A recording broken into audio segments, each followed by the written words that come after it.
نحمده ونصلي على رسوله الكريم أما بعد أعوذ بالله من الشيطان الرجيم بسم الله الرحمن الرحيم عن عمر بن الخطاب قال سمعت رسول الله صلى الله عليه وسلم يقول لو أنكم تتوكلون على الله حق توكله لرزقكم كما يرزق الطير تغدو خماسا وتروح بطانا صدق اللہ العظیم و صدق رسولہ النبی الکریم اللہم صلی علی محمد وعلی آل سیدنا محمد مبارک وسلم تسلیما کثیرا کثیرا۔ آج کی ہماری حدیث کا موضوع ہے توکل، کہ اللہ تبارک و تعالی پر مکمل اعتماد، اللہ پر مکمل بھروسہ۔ اللہ تبارک و تعالی نے جب دنیا بنائی ہے تو دنیا کے اندر جو حقیقتیں حضرات انبیاء کرام کو نصیب فرمائی، ان میں سے ایک بہترین حقیقت وہ یہی تھی کہ حضرات انبیاء کرام اور ان کے متبعین اور نیک لوگ وہ صرف اللہ کی ذات پر بھروسہ کرتے۔ وہ اسباب کو اختیار تو کرتے ہیں لیکن اسباب پر اعتماد نہیں کرتے۔ اسباب کو اختیار کرنے کی وجہ کہ اللہ کا حکم ہے کہ اسباب کو اختیار کیا جائے، پھر اللہ پر توکل اور بھروسہ اور اعتماد کیا جائے۔ اور جو شخص اللہ پر اعتماد کرتا ہے اللہ اسے کفایت فرما دیتے ہیں۔ وَمَن يَتَوَكَّلْ عَلَى اللَّهِ فَهُوَ حَسْبُهُ، کہ جو بھی اللہ پر اعتماد کرتا ہے اللہ اسے کافی ہو جاتے ہیں، اللہ اسے کسی وادی میں کسی مقام پر خالی نہیں رکھتے۔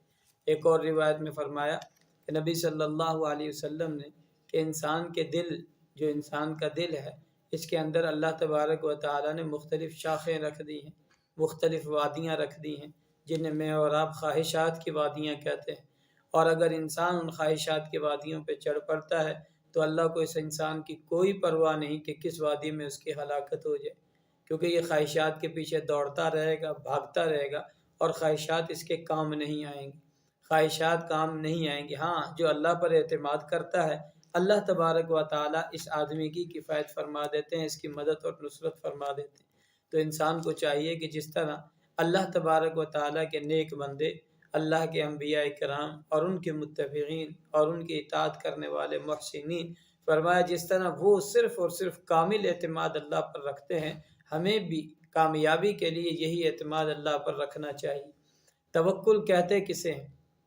ہم حضرات نے توکل کا معنی یہ کر لیا ہے کہ توکل کہتے ہیں ترک اسباب کو، یعنی اسباب کو چھوڑ دیا جائے، کوئی سبب اختیار نہ کیا جائے۔ حالانکہ توکل اس کو نہیں کہتے۔ توکل کا یہ مطلب ہے کہ انسان اسباب کو اختیار کرے لیکن اسباب پر اعتماد نہ کرے۔ ہم نے جانا ہے دکان کھولنی ہے، یا اللہ کا حکم ہے بھی محنت کرو، کاروبار پہ فکر کرو، طلب کرو، تو ہم طلب کے لیے چلے گئے ہیں، لیکن دکان کھولنے کے بعد رزق کس نے دینا ہے؟ اللہ نے دینا ہے۔ ہم نے جا کے مزدوری کرنی ہے، رزق کس نے دینا ہے؟ اللہ نے دینا ہے۔ یعنی ان اسباب پر اعتماد ہمارا نہیں ہے۔ بیمار ہوئے ہیں، دوائی استعمال کی ہے کہ پاک پیغمبر کی سنت ہے، اللہ کا حکم ہے کہ جب میں مریض ہوتا ہوں تو مجھے اللہ شفا دیتے ہیں، لہذا اب اعتماد اس دوائی پر نہیں ہے، اعتماد ڈاکٹر پر نہیں ہے، اعتماد ٹیکے اور ڈرپ پر نہیں ہے، اعتماد اللہ کی ذات پر ہے کہ اللہ تبارک و تعالی ہمارے ساتھ کیا معاملہ فرمائیں گے، یہ اس کی مرضی ہے۔ تو جب ہمارا اعتماد اللہ کی ذات پر ہو جائے گا تو پھر ہم کامیاب ہیں۔ اور اس حدیث میں بھی آپ علیہ السلام یہی بات ارشاد فرمانا چاہتے ہیں۔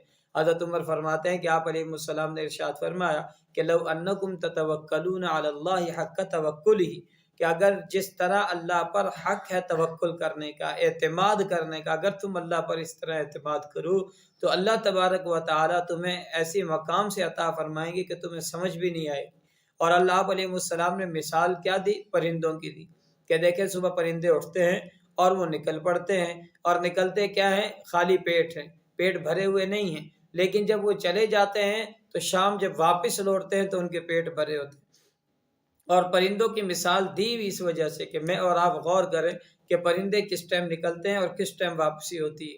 اگر انسان آج بھی کامیابی کرتا ہے، چاہتا ہے، تو یہ دو کام بھی کرے۔ ایک پرندوں والا وقت استعمال کرے، کہ پرندے کون سے وقت میں استعمال کرتے ہیں۔ ہم فجر کے بعد سوئے رہیں گے، ہم فجر کے بعد آرام کر رہے ہیں، اور ہماری نیندیں 8، 9، 10 بجے کھل رہی ہیں، تو یہ وہ وقت ہے جب اللہ نے رزق کی تقسیم کا فارمولہ طے کر رکھا ہے کہ اس وقت اللہ رزق دیتے ہیں، اس وقت انسان کے چلنا پھرنا صحت کی علامت ہے، سونا بیماری کی علامت ہے۔ اس وقت انسان اپنے اللہ کو راضی رکھے، ذکر اذکار میں گزرے۔ جس طرح آپ نے دیکھا ہوگا کہ سورج نکلنے سے پہلے جب روشنی پھوٹتی ہے تو پرندے جتنے بھی ہیں وہ ذکر اذکار میں مشغول ہو جاتے ہیں، اور مغرب سے پہلے وہ آ کر عصر کی نمازوں کے بعد مغرب کے درمیان وہ واپس لوٹ آتے ہیں اپنے اپنے گھونسلوں میں، اور پیٹ بھرے ہوتے ہیں، پھر ذکر اذکار شروع ہو جاتے ہیں۔ اور جیسے ہی سورج غروب ہوتا ہے اور پورے علاقے میں خاموشی سی چھا جاتی ہے کہ وہ پھر اللہ تبارک و تعالیٰ کی طرف متوجہ ہو، عبادات کی طرف متوجہ ہو، تو ہمیں بھی ان چیزوں کی فکر کرنی چاہیے۔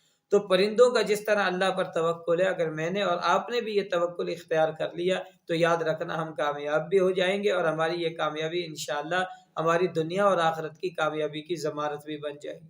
ایک شخص، دو بھائی آپس میں کام کیا کرتے تھے ایک شہر میں، ایک گاؤں میں۔ تو گاؤں والا روزانہ اپنی بکریاں لے کر بازار کی طرف چلے جاتا، اور بازار جانے کے بعد وہاں پر جنگل میں چلے جاتا اور بکریاں چراتا۔ ایک دن اسے کوئی کام پڑا شہر میں، تو جنگل جا کر بکریاں چھوڑ کر خود شہر آیا۔ تو بڑے بھائی نے پوچھا، ہاں بھائی بکریاں کہاں ہیں؟ تو آگے سے جواب دینے لگا، میں اللہ کے توکل پہ چھوڑا ہے۔ اس نے کہا کہاں ہے؟ جنگل میں۔ تو اس نے آگے سے جواب دیا، بھی توکل کا یہ معنی تو نہیں ہے کہ جنگل میں آپ چھوڑاؤ تو یہ اللہ کا توکل ہے۔ تو انہوں نے فرمایا کہ نہیں، بس میں تو اللہ کے توکل۔ اس نے کہا جب آپ اللہ کے توکل پر بکریاں چھوڑ کر آئے ہو تو بھیڑیا بھی تو صبح اللہ کے توکل پر رزق کی تلاش میں نکلے گی، وہ بھی جب نکلے گا اور کوئی حفاظت کرنے والا نہ پائے گا تو اس میں پڑ جائے گا اور بکریوں کو نقصان پہنچائے گا، اور پھر آپ کا اعتقاد خراب ہوگا۔ تو اس کا معنی ہے کہ آدمی اسباب اختیار کرے۔ آپ علیہ السلام کے پاس ایک صحابی تشریف لائے، پوچھا کس چیز پر آئے ہو؟ فلاں جانور پر۔ کہاں ہے؟ اللہ کے توکل پر چھوڑ دیا۔ فرمایا باہر جاؤ، جانے کے بعد اس جانور کو باندھو اور پھر دعا پڑھو، اور پھر اللہ پر بھروسہ اور اعتماد کر کے آؤ کہ مجھے اس کے باندھنے پر اور اس کے سارے اسباب اختیار کرنے پر بھروسہ نہیں، بھروسہ آپ کی ذات پر ہے، کیونکہ جانور ہے کہیں نکل نہ جائے، کھلا ہوا ہے تو کوئی آدمی اس کو کسی اور کی ملکیت سمجھ کے لے کر نہ جائے، بندھا ہوا ہوگا، ایک اسباب کو اختیار کر کے پھر تم ہمارے پاس آ جاؤ۔ اسی طرح ایک حدیث میں آتا ہے کہ ایک صحابی آیا، آپ سے پوچھا اللہ کے رسول میں جانور کو لاؤں اور اس جانور کو چھوڑ دوں پھر توکل کروں، یا لاؤں اور باندھوں پھر توکل کروں؟ آپ علیہ السلام فرمایا لاؤ، باندھو، باندھنے کے بعد پھر اللہ پر توکل کرو۔ یا آپ علیہ السلام انہیں سبق دے رہے ہیں کہ توکل کا مطلب کیا ہے۔ مولانا ظفر خان رحمۃ اللہ علیہ اسی کو فرماتے ہیں کہ توکل کا ہے یہ مطلب کہ خنجر تیز رکھ تو اپنا، پھر اس کی تیزی کو مقدر کے حوالے کر۔ اگر ہم بھی چاہتے ہیں کہ ہم توکل کریں تو ہمیں سب سے پہلے اعتماد صرف اللہ کی ذات پر ہوگا، لیکن اعتماد کے ساتھ ساتھ اسباب اختیار کریں، اسباب پر اعتماد نہ کریں۔ اسباب پر اعتماد یہ برا ہے، اسباب کا اختیار کرنا برا نہیں۔ پھر توکل اللہ تبارک و تعالیٰ کی ذات پر ہو۔ حضرت ابن عباس فرماتے ہیں میں آپ علیہ السلام کے ساتھ سواری پر آپ کے ساتھ تھا، تو آپ علیہ السلام نے فرمایا یا غلام، اے غلام، احفظ یحفظک، اللہ کی تو یعنی حدود کی حفاظت فرما لے تو اللہ تیری حفاظت فرمائیں گے، اور کسی کے معاملے میں پریشان نہ ہو۔ جب تجھے سوال پڑے تو سوال اللہ سے کر، تجھے مدد کی ضرورت پڑے تو مدد اللہ کی کرو۔ اور انہیں سمجھایا کہ ابن عباس اگر پوری دنیا تیری مخالفت پر آ جائے اور اللہ تجھے کوئی چیز دینے پر آ جائے تو یہ دنیا کی مخالفت تجھے کچھ نہیں کر سکتی، اور فرمایا پوری امت تجھے کچھ دینے پر اور عنایت کرنے پر آ جائے، میرا رب نہ چاہے تو فرمایا یہ تجھے کچھ بھی نہیں دے سکتے، لہذا یہ کچھ بھی نہیں دے سکتے تو اس کا بہتر کام یہی ہے کہ تو اللہ تبارک و تعالیٰ پر خاص اعتماد کر، توکل کر۔ حضرت سیدنا سہل رحمہم اللہ وہ فرماتے ہیں کہ متوکلین کی 3 علامات ہیں۔ وہ 3 علامات کیا ہے کہ کسی سے مانگتے نہیں اللہ کے علاوہ، جیسے حضرت ابن عباس کو آپ نے فرمایا کہ اگر مدد کی ضرورت پڑے تو اللہ سے مانگ، سوال کرنا ہے تو اللہ سے کر، فرمایا وہ کسی سے مانگتے نہیں۔ نمبر 2، اگر کوئی آدمی دے دے تو رد نہیں کرتے، وہ اللہ کی طرف سے عنایت سمجھتے ہیں کہ اللہ نے اس کے ذہن میں ڈالا ہے، میرا رزق کی ترتیب بنائی، وہ لے لیتے۔ اور تیسرے نمبر پر اس کو ذخیرہ نہیں کرتے۔ آپ پرندوں میں دیکھیں ان میں بھی یہی عادت ہے، وہ مانگتے کسی سے نہیں ہے لیکن جہاں سے ملے وہ لے لیتے ہیں، اور پھر وہ ذخیرہ نہیں کرتے کہ کل موسم خراب ہے، کل پریشانی ہے، کل کوئی تکلیف ہے، ہو سکتا ہے رزق نہ ملے، آج شاپروں میں ڈال کر لے جائیں محفوظ کر کے، وہ ذخیرہ نہیں کرتے۔ پرندوں کی یہ عادت ہے کہ جاتے ہیں روز صبح بارش، طوفان، آندھی، ایسے ایسے علاقوں میں جہاں بالکل رزق کی اسباب ظاہری نظر نہیں آتے، کہ جنگی علاقے ہیں یا دوسرے علاقے ہیں، لیکن وہاں پر بھی ان کو روز صبح اپنا رزق مل جاتا ہے اور شام وہ پیٹ بھر کے واپسی پر ہوتے ہیں۔ تو ہمیں چاہیے ہم بھی اللہ تبارک و تعالیٰ کی ذات پر توکل کریں تاکہ اللہ تبارک و تعالیٰ ہمارے ساری دنیا اور آخرت کے اسباب مقرر فرما دیں۔ اللہ سے دعا ہے کہ اللہ ہمیں حقیقی توکل کی توفیق نصیب فرمائے۔ سبحانک اللہم و بحمدک اشہد ان لا الہ الا انت استغفرک و اتوب الیک۔